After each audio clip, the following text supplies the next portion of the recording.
신당과 관련해서는 이제 먼저 탈당하고 당을 만드느냐 또는 이제 당 안에 있으면서 신당을 준비하느냐 이런 것은 약간 이제 이견이 있을 것 같은데 뭐 그 자체가 저는 그다지 중요하다는 생각이 들지는 않고 다만 신당을 만드는 정치인이 그 신당이 가지는 가치와 철학 그리고 국민에게 어떤 비전을 주고 이제 정치를 할 것인지에 대한 이런 것보다는 지금 현실의 정치 구도 안에서 어떤 것이 좀 더 유리하고 좀 더 불리하지 이런 계산을 하는 것 같아서 처음에 신당에 대해서 가졌던 많은 국민들의 기대가 지금은 이거 좀 이상한데 뭐 좀 야합하는 거 아니야? 뭐 계산하는 거 아니야? 이제 이런 쪽으로 좀 보여서 신당에 대한 기대감이 좀 줄어들었던 것은 사실인 것 같습니다.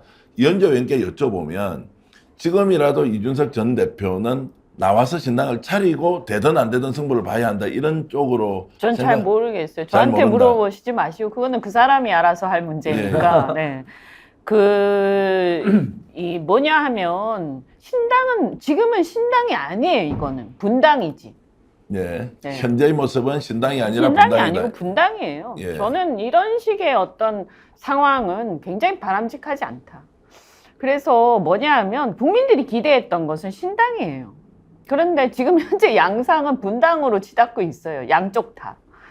뭐 이제 아무래도 현역들하고 이렇게 집단이 커져야 되니까 그런 상황에서 그런 생각들을 할 수 있겠지만 그것은 지금 현재 양당에 대해서 비판적이고 그래서 이 무당파로 빠져나간 이 무당파라는 것은요 어중간한 중간이 절대 아니에요. 양당에 대해서 훨씬 더 비판적이기 때문에 무당파가 된 거예요. 그러니까 어떤 면에서 보면 더 까다로운 분들이지 어중간하게 아무것도 아닌 상태에서 줄타기하고 있으면 지지하는 사람들이 절대 아닙니다. 이걸 분명히 아셔야 되고요. 그래서 이 무당파 국민들이 뭔가 지지할 만한 신당을 원했는데 현재 양상이 이렇게 돌아가고 거기다가 이것이 이제 양당의 대표를 지낸 사람들에 의해서 진행이 되다 보니까 이게 신당의 공간이 없어져 버리고 있어요. 그래서 제가 판단할 땐 이대로 가면 대한민국의 그 신당, 그러니까 원래 이 양당의 어떤 이 상황을 극복하고 새로운 길을 가보자라고 기대하던 사람들이 생각하는 그 신당은 안 나올 가능성이 많고요. 제대로 형성이 안 될 수 있습니다. 왜냐하면 일단 알박기가 시작이 됐기 때문에 공간이 없어요. 그래서 제가 볼 때는 이들이 정말 뭐 기대를 하고 볼 수는 있겠지만 지금 현재 상황에서 보면 양상을 보면 이 어떤 방향성도 뚜렷하지 않고 굉장히 어떤 내부의 어떤 그 힘을 확장시키는데 몰두하고 있기 때문에 기존 정당하고 크게 다르지 않은 가능성이 많고 그렇게 된다면 만약에 이런 우려대로 가게 된다면 이번 총선에서는 그 신당 바람이 제대로 안 불 가능성도 있다. 그걸 굉장히 우려하는 거예요. 뭐 그걸 저는 기대를 하지만 그래서 이렇게 또 하나가 그렇다면 이제 제가 볼 때는 한 1월 달이 지나가 봐야 된다. 그래서 1월 달이 지나가 보면 이 신당들이 소위 분당이지만 신당을 표방하는 사람들이 진정성이 있는지 없는지 또 이것이 공간이 나올 건지 안 나올 건지가 판가름이 될 거예요.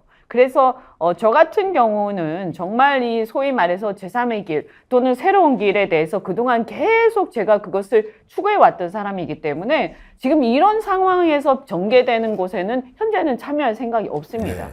근데 저는 뭐 이현주 의원님 말씀이 일부 일리는 있는 말씀인데 저는 신당에 대한 공간이 저는 더 생길 거라고 봅니다. 왜냐하면 국민들께서 이 양당에 대한 이 적대적 공생관계에 이제는 정말 지쳤거든요.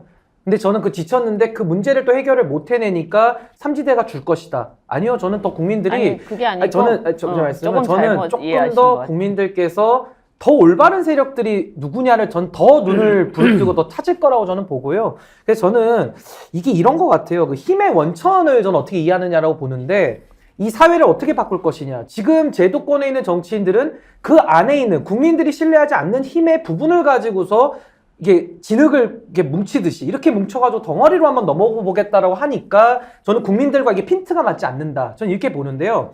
이낙연 총리 제가 한마디로 말씀드리면 문재인 정부의 초대 총리입니다. 문재인 정권에 엄청난 책임이 있는 분이고요. 민주당에서 대표까지 지내셨고 대선 주자까지 했기 때문에 이재명 대표가 대선에 졌잖아요. 여기에 책임이 같이 있는 분입니다.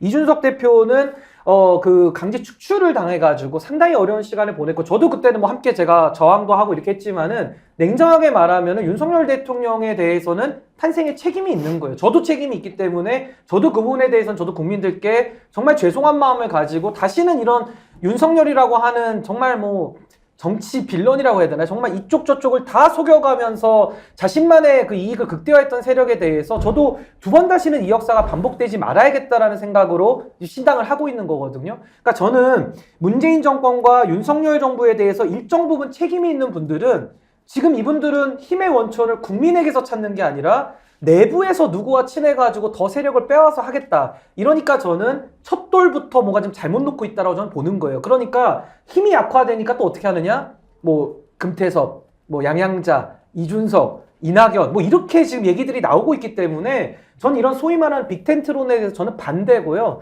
신당을 할 거라면은 국민들 앞에 떳떳하게 탈당을 하고 나와가지고 어떠한 방향으로 가겠다라고 밝히고, 제도가 어떻게 바뀌든지 간에 끝까지 완주하면 저 국민들이 그 진정성 인정해 주실 것이다. 자, 제가 그렇게 제가 생각합니다. 정리를 좀 해드릴게요. 아니야, 위원장님, 아까 말씀드린 거는 이럴 때까지 지켜봐야 돼요. 예. 그러니까 뭐냐 하면 이 당들이 만약에 진정성이 없잖아요. 그럼 꺼질 겁니다. 예.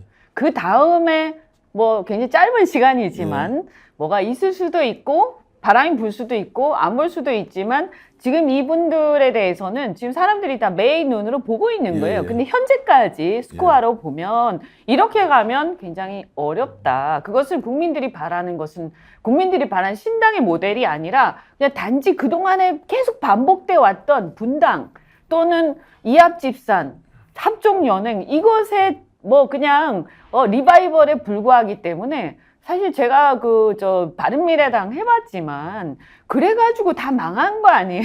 근데 또 그렇게 하는 것은 저는 상당히 우려스럽고, 그 다음에 또 하나가 한 가지 지지난주인가 그 출마자를 모집한 게 있었어요. 그런데 저한테 만약에 상의를 했으면 그건 하지 말라고 그랬을 거예요. 왜냐하면 아까 그 당을 탈당하지 않은 상태에서 신당 얘기를 할 수 있다. 그건 할 수 있죠. 하지만 뭐 그 이제 예고편처럼 이렇게 날짜를 정해놓은 것이 꼭 그것이 바람직하냐? 그건 저는 그거는 생각이 좀 다를 수 있다고 네. 생각을 하고요.